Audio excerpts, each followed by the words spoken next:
Um, I really don't know how practical all this is. Me carrying a cup and the mic. Ah, mm, tea, real good. Welcome to my side of the internet. My name is Zan, and I'm from South Africa, but I currently live in South Korea, where I teach English. A while ago, I made a video about the reasons why I love living in Seoul and why living in Seoul is so amazing and so beautiful and it's the best thing ever in the entire world. Do you remember that? Do you remember? Yeah, of course. I made that video a while back, like a while ago, and I had plans to make another video as an extension to that one, and it took me an entire year. And here we are now, a year later, and we are ready to do that video. Like I said in the other video, I was sharing some advantages or benefits of living in Seoul. And today, to contrast all that, I'm going to be sharing or giving a candid take on some of the shortcomings of living in Seoul. I don't like making this video, but I have to. Just to begin with, let's just start with the obvious. Like, it is indeed expensive. Like, it is expensive. I never really understood this part because I've never lived anywhere outside of Seoul in my entire life. So, the prices that I know, as far as I know, that's just how much Korea costs. But I did some research before this video and I compared some, I basically focused on rent and I saw that Seoul is exactly what they say. It is super expensive. And in Seoul, you pay a lot of money for rent and you pay a lot of money for a very tiny space. For example, I, for one, live in the smallest room in the history of rooms, but I do not pay the smallest rent in the history of rents. I think that's funny. I hope you find it funny too. Anyways, I digress. Anyways, my point is it is indeed expensive, more expensive than other places. And when it comes to just spending on a daily basis, I think you might find yourself spending more than you would in any other city because Seoul, as a big city, has something for you to buy at all times. There's always a new cafe popping up or a new pop-up store or a new something that's just going to, I don't know, fascinate you, and you're gonna be so interested and you're gonna want to buy it, and just like that your cash is gone. you know um and now you're broke. So that really does happen. So you kind of have to be a little frugal and be very disciplined when it comes to how you manage your money living in Seoul. But it's really difficult, honestly. It is close to impossible. Only the strong people are doing it.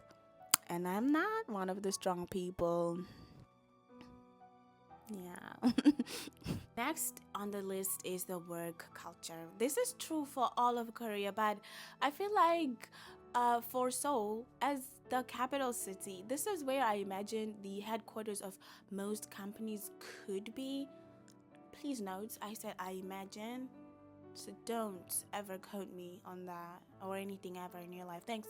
Anyways, yeah, as I was saying, I imagine that Seoul, as the capital city, you might find that there are a lot of headquarters of many companies here. So people are just working so hard, and Korea is known to be a very hard-working society. And that comes with putting in a lot of hours and just working overtime and overachieving. And also in Korea, there is a very big emphasis on hierarchy, and everyone is just working so hard to climb the ladder and be at the top. So this is just, I don't know, for me it's quite shocking. But as an English teacher, my schedule is not that crazy.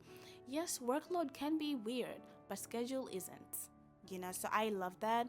But I do see my Korean colleagues putting in the hours, going all the way. And I'm just like, ooh, girl, better you than me, And it's really sad and shocking and just scary and overwhelming, and for somebody who comes from a laid back environment, working environment, such as myself.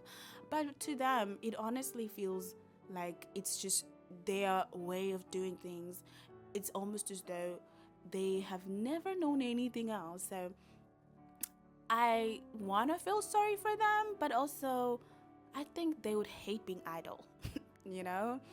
But yeah, if you're not Korean and you want to come work in Korea, and especially in Seoul, you will see that the city is just always bustling. People are always working, putting in the hours, trying to get to the top at all times. Another big downside is the fine dust. This was a new concept to me when I moved here. Fine dust? What do you mean? I've never heard of that. The dust is fine? Okay, why does that matter? Whatever.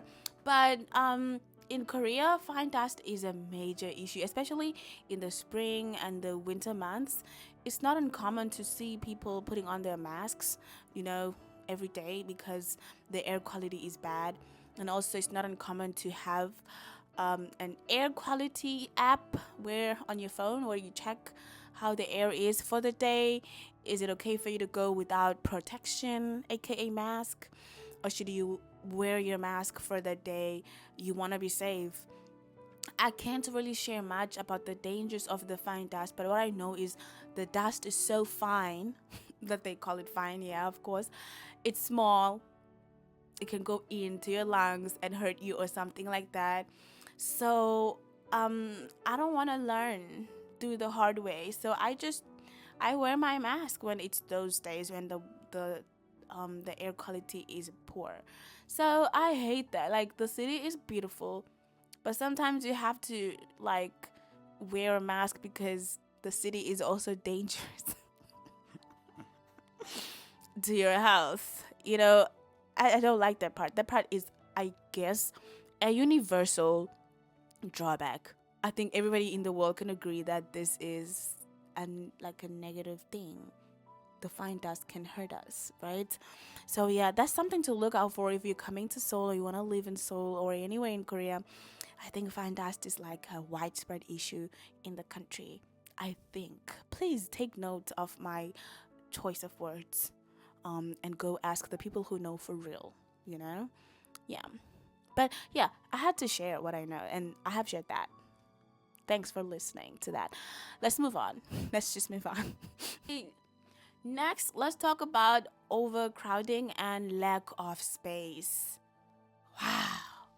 Seoul is so small, and there's just so many of us in this very small city. It is so packed here. I am from a really small town. I'm used to not seeing a lot of people in a day, and I appreciated that. But in Seoul, you just can't be alone. It's impossible. I think it's obviously expected of any big city, yes, but I'm just talking about Seoul. It's packed. Let me make an example. You want to take the subway, rush hour, worst time, because you are going to be shoving a poor woman for space on the subway, and you have to be really firm and shove the damned woman. You hear me? Otherwise, you will be left behind and you will miss your appointment. So that's how people live around here. They just shove each other. And it's not even uncommon for another human being to come stand right in front of you like this close, and even touch you and say nothing, because you are both on this bus and more people are trying to come in and everybody just shoving, and that's just the norm. But I'm telling you, please relax. Don't worry. It's not that bad. I exaggerated. Okay, I didn't exaggerate. It's true. But that happens a lot during rush hour or special days when there's events. Normally, it's just as crowded as any other city. But it is crowded. Apartments are tiny because there's no space. But also, here's the one good thing about that. Everything's so close. But I should stick to the program. I'm only speaking negative things today. Yeah, lack of space is so bad. It's just so bad. So if you want to move to Seoul or you want to visit Seoul, this is something to consider. Like, do you like people around you? You know, very, very close, like in super close proximity to you. Um, at all times, like constantly, unless you're in your apartment, which is also very tiny, so tiny that it'll drive you crazy, so much so that you want to step out into the masses, into the crowds where you have to shove your way to your next point. Mm, yeah, it's something to think about, it's something to consider. But also, just I like to exaggerate a little bit. I exaggerate a little bit. Keep that in mind. Take everything with a grain of salt. But that is, I guess, a drawback. Okay, to wrap things up, I'm going to discuss beauty standards and social pressure.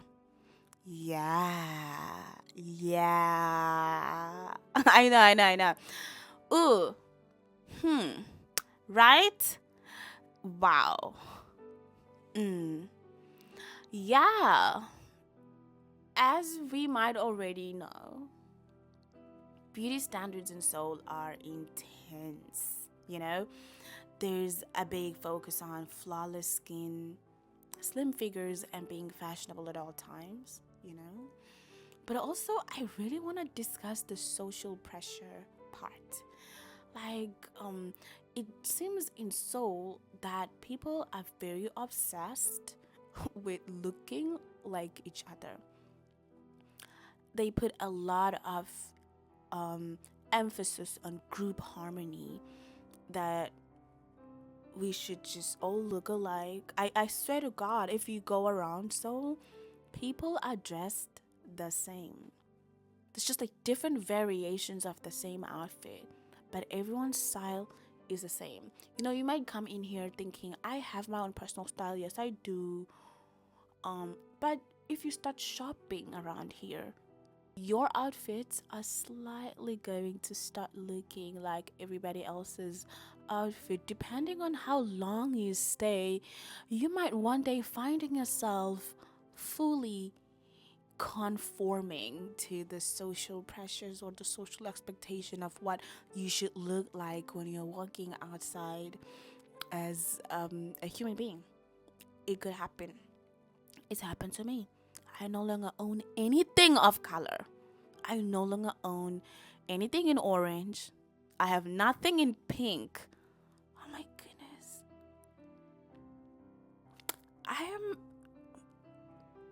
Wow. I have nothing in pink. You know? Thank goodness I have something in red because that's my favorite color. It's so easy to conform and be like everybody else because everybody is doing the same thing and everyone is doing these skin procedures and everyone is just so obsessed with being pretty and eating less and being skinny and looking cute, and I'm not better than any of them. I'm in there. Yeah, I haven't done any skin treatment yet, but I'm planning on doing that now. I want to. The social pressures are really real and strong and working. So, I don't know, get ready for that too. It might be good, it might be bad, but I think for the most part it is a disadvantage because social pressure sounds bad, right? Beauty standards can make one feel as though they're not enough or not beautiful enough in society. Well, I guess that brings us to the end of my contribution to the internet tonight. But before I go, I want to ask everybody who's been to Seoul before, what is the one thing that you did not enjoy about Seoul? Please put that in the comment section. And thank you so much for watching until this far. You're amazing.